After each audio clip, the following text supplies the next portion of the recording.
वैदिक पर्सपेक्टिव के इस YouTube चैनल को सब्सक्राइब करें, वीडियो को लाइक व शेयर करें।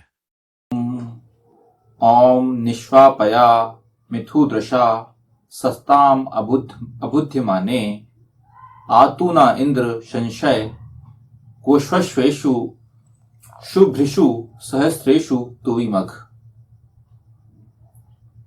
पूरी तरह सुला दो परस्पर एक दूसरे को देखने वाली दोनों को, सो जाएं दोनों संज्ञान शून्य।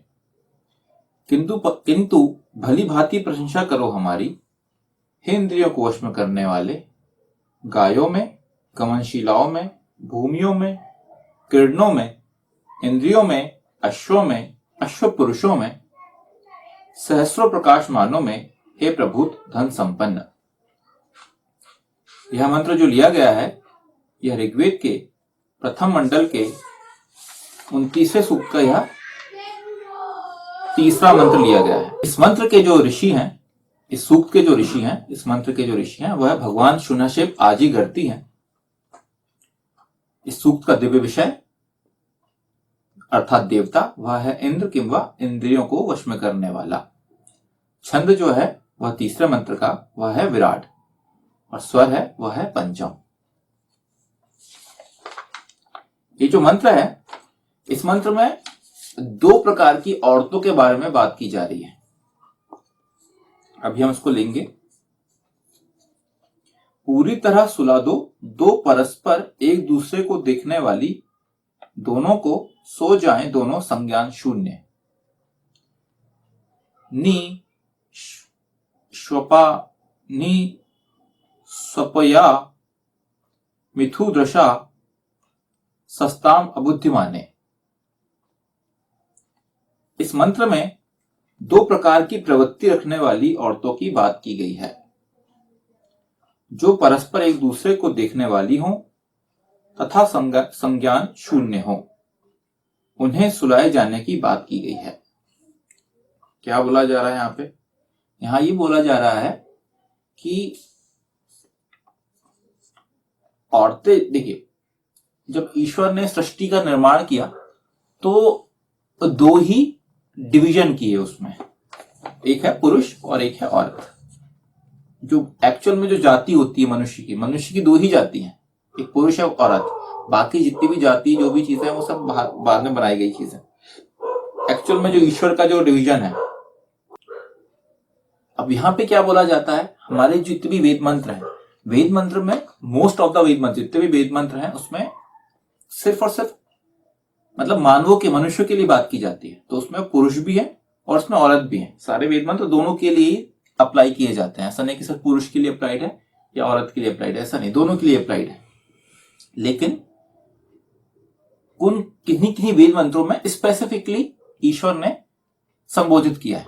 तो ये जो वेद मंत्र है, यहाँ पे ईशान ने क्या किया है, दो प्रकार की, जो दो तरह की प्रवृत्ति रखने वाली औरतें हैं, उन्हें बोला है कि ऐसी औरतें सो जाएं, मतलब एक्टिव ना रहें वो। मतलब क्या, कौन सी दो तरह की औरत?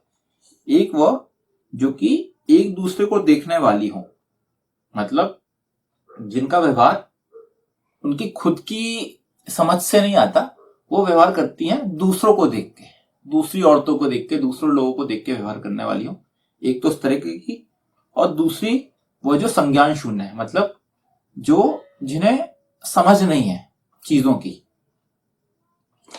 तो ऐसी जो दो तरीके की औरतें हैं, उन लोगों को यहां पे बोला गया है कि उन्हें सुलाए जाने की बात की गई है।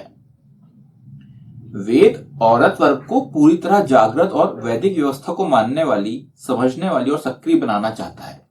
अब क्या होता है, ईश्वर ये बोल रहा है, ईश्वर चाहता है कि जो भी हो, पुरुष हो या औरत हो, ये सारे के सारे लोग जागृत अवस्था में हो, ये सारे के सारे ज्ञानवान बने, ये वैदिक व्यवस्था को समझने वाले बने। अगर आप ज्ञान संपन्न नहीं बनेंगे और अगर आप इस जीवन में, सृष्टि में एक्ट कर रहे हैं, मतलब आप जीवन जी रहे हैं, और वहां पे आप अगर ज्ञान संपन्न नहीं है, अज्ञानवश अगर आप कुछ काम कर रहे हैं, तो आप पाएंगे अगर वो काम सही नहीं है तो आपको दुष्परिणाम मिलने लगेंगे। तो यहां पे क्या बोला जा रहा है, यहां ये बोला जा रहा है कि देखिए पुरुष या औरत, जो दो तरीके के जो लोग हैं या पुरुष या औरत हैं, ये दोनों अपूर्ण बनाए गए हैं, ये पूरक एक दूसरे के होते हैं। एक जो पुरुष है वो अपने आप में अपूर्ण है और एक जो औरत है वो अपने आप में अपूर्ण है। इसके लिए हम अपने यहाँ पे जो हमारी भारतीय संस्कृति है, हमारी जो वैदिक संस्कृति में हम लोग बात करते हैं अर्धनारीश्वर वाला अवतार जो हमारे भगवान शिव का, कि आधे पुरुष आधे औरत। क्यों? क्योंकि वो जब तक पूर्ण तभी बनेंगे जब दोनों इकट्ठे हो जाएंगे। मतलब इसके लिए हमारे पास हमारे जो वेद मंत्र है उनमें हमेशा अश्विना की बात की गई है। मतलब एक ऐसा पुरुष औरत युगल को, मतलब दोनों को मिलके एक माना गया है। पुरुष और औरत को या पति पत्नी को, इन दोनों को एक सिंगल इकाई माना गया है, एक यूनिट माना गया है। तो होता यह है कि जो इकाई होती है, जो यूनिट है, जिसमें कि दोनों का 50-50 पार्ट है, उसमें अगर औरत या पत्नी वो अगर इस प्रवृत्ति वाली हो गई तो बहुत दिक्कत हो जाएगी। पॉइंट यही है यहाँ पे। हाँ, ये बोला जा रहा है कि अगर एक ऐसी औरत जो दूसरों को देखने वाली, देख के व्यवहार करने वाली है, या अज्ञान शून्य है, संज्ञान शून्य है, संज्ञान शून्य मतलब जिसको खुद समझदारी नहीं है उतनी ज्यादा, वो अगर एक्टिव रहेगी और अगर वो डिसीजन मेकिंग करेगी अपनी लाइफ में, तो आप पाएंगे कि वो डिसीजन के कारण जो उसका दूसरा पार्ट है, मतलब जो पुरुष है, वो भी, उससे भी परेशानी होगी। इसके लिए समझदारी यही है कि ऐसी औरत जागृत ना रहे। जागृत ना रहे मतलब इनके पास फिर वो पावर ना रहे कि वो इस चीज को एक्टिवली उसमें डिसीजन मेकिंग में ना रहे। देखिए, ये बात सुन के बहुत सारे लोग ये सोच सकते हैं कि यार वेद में औरतों के लिए बुरी बात कही जा रही है। ऐसा नहीं है, इसको यही समझने की आवश्यकता है। अगर इसको कोई सुनेगा तो जो थोड़ा सा ये सुनेगा कि जो थोड़ा सा क्या बोले कि फेमिनिज्म का होगा, आजकल आज के जमाने में फेमिनिज्म है, हर कोई औरत के लिए अधिकारों की बात करने वाले हैं, सब कुछ है। वेद कहीं, पहले तो बहुत क्लियरली समझने की आवश्यकता है, वेद कहीं पे भी किसी को बड़ा या किसी को छोटा नहीं बताता। वेद में ये बात नहीं बोली गई है कि औरत का स्थान नहीं है या पुरुष ज्यादा प्रायर है, औरत नीचे है, ऐसा नहीं है। ये पहली बात बहुत क्लियरली हमें ध्यान रखने वाली है। वेद बताता है कि दोनों ही बराबर है। और इवन मैं तो ये बोलूंगा, हम लोग जितना हम वेद को हम समझते हैं, पढ़े हैं, हमें जितना समझ में आता है, औरत को ज्यादा बड़ा स्थान दिया गया है वेद के हिसाब से। तो क्योंकि औरत को ही ब्रह्मांड निर्मात्री बोला गया है, स्त्री ही ब्रह्मा बहुविध, औरत तुम ब्रह्मांड निर्मात्री हो। मतलब पूरा जो विश्व है, विश्व औरत के माध्यम से ही चल रहा है। अगर औरत ना हो तो विश्व की जो आयु है, सा विश्व आयु सा विश्वकर्मा सा विश्व धाया, विश्व की आयु है औरत। अगर औरत आज की डेट में आप सोचें, औरतों को आप खत्म कर दें, औरत खत्म हो जाएंगे तो आपका विश्व भी समाप्ति की तरफ चला जाएगा, क्योंकि औरत के बिना नया जीवन नहीं आ सकता। तो सबसे बड़ी जो विशेषता दी गई है ईश्वर ने, वो औरत को इसलिए दी है। इसलिए औरत बहुत ज्यादा शक्तिशाली, और इसलिए हम हमेशा औरत को शक्ति के रूप में मानते हैं। हम जो देवी देवताओं की, देवियों की हम जो पूजा करते हैं, हम हमेशा औरत को शक्ति मानते हैं।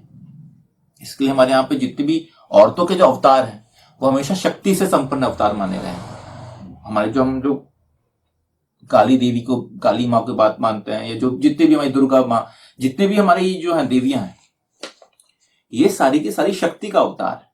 वो क्यों है? क्योंकि वेद में इन्हें शक्ति बताया गया है कि आपके कारण आप सबसे ज्यादा स्ट्रांग है, औरत सबसे ज्यादा स्ट्रांग है। लेकिन यहाँ पे क्या बोला जा रहा है? यहाँ ये बोला जा रहा है कि वेद चाहता है कि आप इन चीजों को समझें। जीवन में सही ज्ञान की आवश्यकता है आपको। अगर होता यही है कि अगर आप, देखिए ये दोनों पे अप्लाई कर सकते हैं आप इसको, ऐसा नहीं कि सिर्फ औरतों पे लाएंगे, इसको आप पुरुष पे भी अप्लाई कर सकते हैं। लेकिन क्या होता है ना, औरत जो होती है, औरत थोड़ी सी इमोशनल ज्यादा होती है।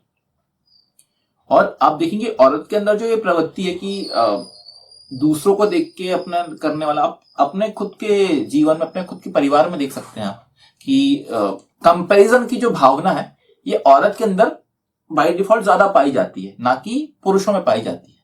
आप पाएंगे एक पुरुष जो होगा, वो कभी भी ऐसा अपने भाई के साथ या अपने दूसरे के साथ कंपेयर इतना ज्यादा नहीं करता। वो पुरुष इसमें थोड़ा समझदार होता है। वो ये देखता कि ठीक है, मैं जो कर रहा हूं या जो मैं पाया हूं या जो मुझे मिल रहा है, वो मेरे डेस्टिनी है, या मैंने जो किया उसके हिसाब से मुझे मिल रहा है। पुरुष बहुत ज्यादा कंपेयर नहीं करते।